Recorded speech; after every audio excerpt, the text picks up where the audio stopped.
불법 도박에 빠진 내 친구 이야기. 2주 전 갑작스럽게 친구에게 연락이 왔습니다. 그는 이렇게 물었습니다. 오늘 너희 집에서 자도 되냐? 그 질문에 저는 농담처럼 대답했습니다.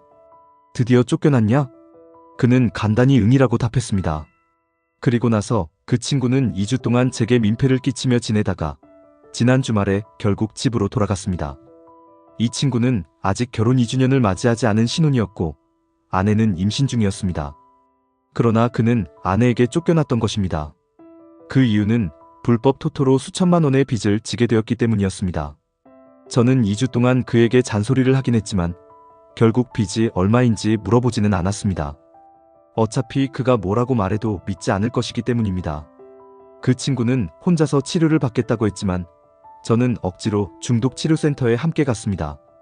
2주 동안 그가 눈에 보이는 동안 열심히 잔소리를 하고 밥도 사주었습니다. 아마 이 이야기를 기억하는 분들이 있을지도 모르겠지만 저는 이 주제에 대해 이야기할 때마다 매우 공격적입니다. 비슷한 상황에 처한 친구가 또 한 명 있기 때문입니다. 이 두 친구 모두 이번이 처음이 아닙니다. 저는 도박을 한 번도 해본 적이 없지만 이 친구들 때문에 이 주제에 대해 여러 가지 생각을 많이 하게 되었고 그 생각들을 공유하고 싶습니다. 이 이야기를 읽고 나서 가능하면 도박을 끊으시고 정말로 끊을 수 없다면 최소한 온라인 베팅은 하지 않기를 권장합니다. 개인끼리의 도박은 실력에 따라 이길 수도 있지만 시스템과의 승부는 필연적으로 패배하게 됩니다. 포커 대회와 같은 것은 세계적으로 흥행하고 있으며 의외의 우승자들이 나오기도 하지만 결국 잘하는 사람들, 즉 유명한 사람들이 상위권에 올라가는 경우가 많습니다. 이 친구들은 처음에 돈이 필요해서 스포츠 베팅을 시작했다고 했습니다. 한 친구는 용돈 벌이 삼아 한다고 말했습니다. 저는 이 말을 매우 싫어합니다. 절대로 이길 수 없는 구조이기 때문입니다. 그래서 친구에게 물어봤습니다. 이걸로 돈을 딸 수 있다면 최소한 6개월 이상 꾸준히 베팅한 사람 중에서 수익을 낸 사람 이야기를 들어본 적 있냐고? 친구는 어떤 사람이 한 방에 고배당을 터뜨려서 돈을 엄청 벌었다고 했습니다. 그건 로또와 다를 바 없습니다. 카지노든 스포츠 베팅이든 전략은 간단합니다. 호구의 베팅 금액의 1%만 먹자고 설정되어 있습니다. 그러니 승률이 51대 49 정도만 돼도 충분히 운영이 되는 것입니다. 이 정도 승률이면 일정 기간 동안은 딸 수 있습니다. 동전 앞뒤 맞추기에서 10번 연속 맞추는 것은 매우 어렵지만 불가능한 일은 아니죠. 그러나 100번, 1000번이 되면 결국 50%에 수렴하게 됩니다. 이러한 시스템과의 승부도 마찬가지입니다. 베팅 횟수가 늘어날수록 결국 손해를 보게 되고 배당이 조정됩니다. 이와 관련된 극단적인 예가 한때 유행하던 성인 오락실, 즉 바다 이야기입니다. 그 오락실을 운영했던 형님이 이야기를 해주셨는데 이걸 할 줄 아는 사람이 잡으면 반드시 조금씩 따게 세팅되어 있다고 하더군요. 그럼 가게는 어떻게 수익을 내느냐? 우리나라에서는 정선을 제외하고 현금 베팅이 불법입니다. 그래서 성인 오락실은 상품권이라는 꼼수를 썼습니다. 그리고 이 상품권 환전에 수수료가 더해지면 그때서야 가게가 이기는 승률이 되는 것입니다. 그러면 이걸 하는 사람들은 어라, 매번 조금씩 따는 것 같은데? 돈이 조금씩 줄어드네라고 생각하게 되는 것이죠. 도박하는 사람은 대개 거짓말쟁이입니다. 친구 2명이라고 했지만 한 명이 먼저 시작하고 다른 친구는 그 친구를 보고 따라 시작했습니다. 첫 번째 친구가 맨날 오늘은 얼마 먹었네라고 이야기하니 다른 친구가 혹하게 되는 것이죠. 제가 주변에서 도박하는 사람을 많이 본 것은 아니지만 돈을 딴 것과 잃은 것을 솔직하게 이야기하는 사람은 본 적이 없습니다. 특히 잃은 것을 제대로 이야기하는 것은 거의 없습니다. 물론 친구끼리 카드 게임을 할 때는 예외입니다. 잃은 사람만 있고 딴 사람은 없다는 것이죠. 도박으로 돈을 잃는다는 것은 도박 중독과 호구라는 공식이 성립되기 때문일까요? 주변에서 누가 이로 인해 용돈을 쏠쏠이 번다고 하면 그냥 비웃으면서 무시하시길 바랍니다. 도박은 인간관계를 단절시킵니다. 원래 친구끼리 돈 거래하는 것은 좋지 않지만 그 친구가 도박을 하고 있다면 상황은 달라집니다. 제가 서두에서 언급한 친구도 한때 같이 살기도 했고 매일 보던 친구였지만 도박을 시작한 이후로 경조사에서도 얼굴 보기가 힘들어졌습니다. 그렇다고 실제로 얼굴을 보면 특히 스포츠 베팅이 더 문제였습니다. 친구들끼리 모임을 가져도 두 사람만 딴 세상에 있는 듯한 느낌이었습니다. 계속 핸드폰을 보며 얼굴이 퍼렇게 질렸다가 웃다가 안도의 한숨을 쉬고 있는 모습이었죠. 아무리 오랜 친구라 하더라도 이런 상황이라면 얼굴 보고 싶지 않게 됩니다. 이 글의 서두에 있는 친구의 마지막 연락은 돈을 빌려달라는 것이었습니다. 저는 그냥 돈 없다고 했고 다른 친구가 이유를 물어봤지만 그는 부모님 이야기를 하더라고요. 저는 애초에 이유가 짐작이 가서 물어보지 않았고 물어본 친구도 몰라서 물어본 것은 아니었습니다. 온라인 도박은 특히나 위험합니다. 해픈 씀씀이를 줄이기 위해 많은 사람들이 신용카드를 없애는 방법을 선택합니다. 필요한 현금을 매번 들고 다니는 것은 귀찮고 신용카드를 긋는 것보다 현금을 사용하는 것이 좀 더 현실감 있게 느껴지기 때문입니다. 이건 도박에서도 마찬가지입니다. 세상에 도박을 좋아하는 사람이 싫어하는 사람보다 훨씬 많을 것입니다. 저도 명절 때 외가에 가면 도박을 좋아하는 고정 멤버 중 한 명입니다. 하지만 모든 사람이 도박 중독으로 패가망신하는 것은 아닙니다. 도박을 즐기려면 장소와 시간이 필요하기 때문입니다. 게다가 상습 도박은 우리나라에서는 불법입니다. 그러니 진입장벽이 높을 수밖에 없습니다. 그런데 온라인 도박은 어떤가요?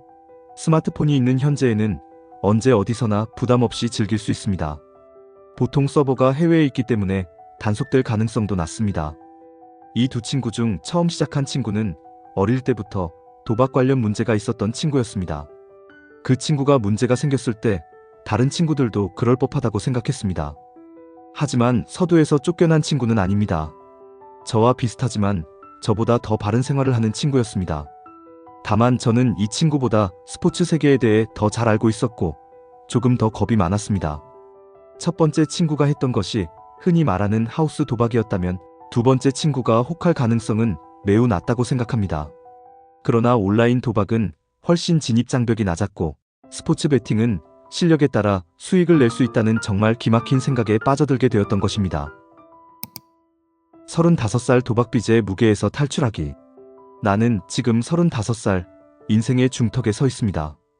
그러나 그 중턱에서 나는 모래알처럼 미끄러지는 시간 속에서 자신을 잃어버린 듯한 기분을 느끼고 있습니다. 도박이라는 깊고 어두운 수렁에 빠져 허우적거리며 빚의 무게에 짓눌린 채 절망의 심연을 맴돌고 있는 제 모습이 정말 초라하게 느껴집니다. 마치 거대한 파도에 휩쓸린 배처럼 방향을 잃고 표류하고 있는 것 같습니다. 그 깊은 어둠 속에서 나의 삶은 점점 희미해져 갔고 희망의 불꽃은 꺼져가는 듯한 느낌이 들었습니다. 그러나 해변가의 고요한 바람과 파도 소리는 그 깊은 어둠 속에서도 희미하게 남아 나에게 삶의 끈을 놓지 말라고 속삭이는 것처럼 들렸습니다. 절망과 좌절, 그 어둠 속에서 나는 희미하게 남아 빛나는 등대를 찾아 헤매기 시작했습니다. 그 등대는 바로 자기 성찰과 회복의 길이었습니다. 삶의 균열 그리고 발견의 순간, 끊임없이 밀려오는 후회와 자책감은 숨막힐 듯 했습니다. 내가 저지른 잘못들, 내가 망친 인생, 그리고 내가 잃어버린 것들. 이 모든 것들이 마치 모래사장의 발자국처럼 선명하게 새겨진 기억들로 나를 괴롭혔습니다. 마치 거대한 사막을 혼자서 헤쳐나가는 것처럼 막막하고 고독한 기분이 들었습니다. 그러던 어느 날, 평소 무심코 지나치던 해변가의 작은 언덕 위에 낡은 정자를 발견했습니다. 그곳은 마치 세상과 단절된 고요한 섬과 같았습니다. 바람에 살랑이는 갈대 소리와 넘실거리는 파도의 장엄함이 어우러져 나의 혼란스러운 마음을 어루만져주는 듯 했습니다. 그 순간 나는 마음 깊은 곳에서 평온함을 느꼈습니다. 마치 폭풍우 속에서 항구를 발견한 선원처럼 안도감에 젖었습니다. 고요 속의 성찰 빚의 굴레를 벗어나는 길. 낡은 정자에 앉아 나는 나 자신과 마주했습니다. 도박의 늪에 빠진 이유, 그로 인해 잃은 것들, 그리고 앞으로 나아가야 할 길에 대해 깊이 생각했습니다. 마치 퍼즐 조각을 맞추듯 내 삶의 균열들을 하나씩 분석하고 해결책을 모색하기 시작했습니다. 그것은 고통스러운 과정이었지만 동시에 나 자신을 객관적으로 바라보고 성장할 수 있는 소중한 기회였습니다. 이제는 빚 때문에 힘들어하는 것이 아니라 그 빚을 갚고 새로운 삶을 일구어 나갈 방법을 찾아야 했습니다. 이 문제는 더 이상 감정적으로 대처할 사안이 아닙니다. 논리적이고 체계적인 접근이 필요했습니다. 문제 해결의 시작 재정 계획의 설계.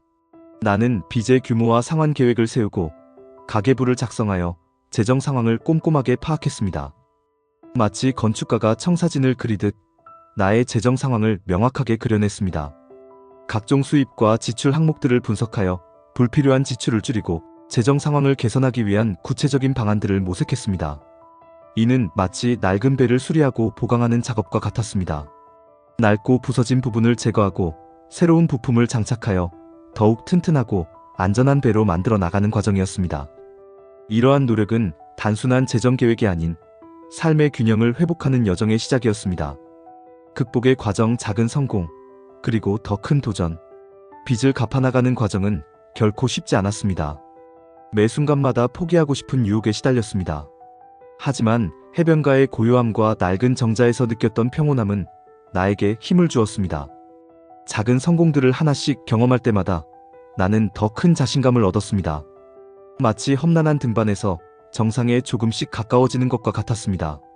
각 단계를 극복할 때마다 나의 내면은 더욱 강인해졌고 도전 정신은 더욱 불타올랐습니다.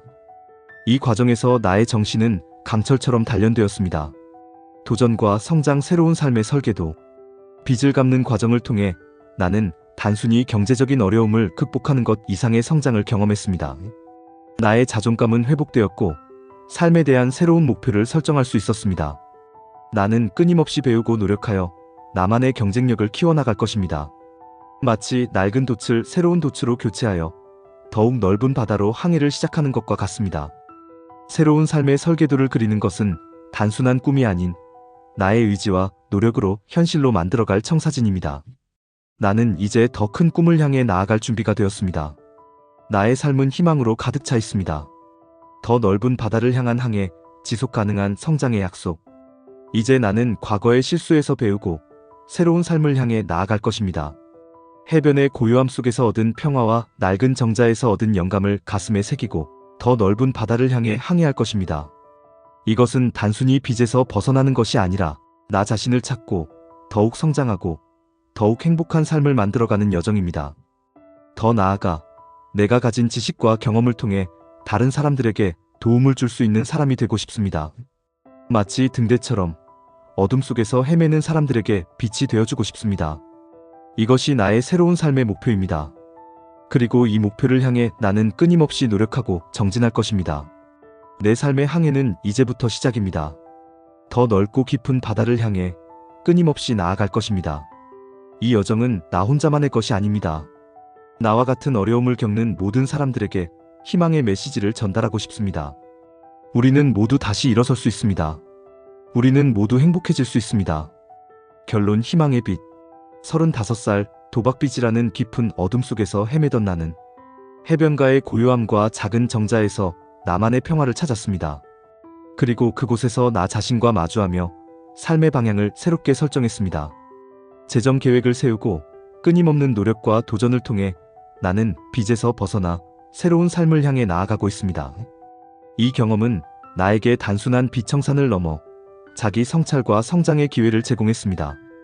이제 나는 더 큰 꿈을 꾸고 더 넓은 세상을 향해 나아갈 준비가 되었습니다. 이 이야기가 어둠 속을 헤매는 여러분에게 작은 희망의 빛이 되기를 바랍니다. 여러분도 할 수 있습니다. 여러분 안에는 무한한 가능성이 존재합니다. 포기하지 마세요. 그리고 여러분만의 빛을 찾으세요. 영상을 보시고 도움이 되셨다면 구독, 좋아요 눌러주시고 다양한 의견 남겨주세요.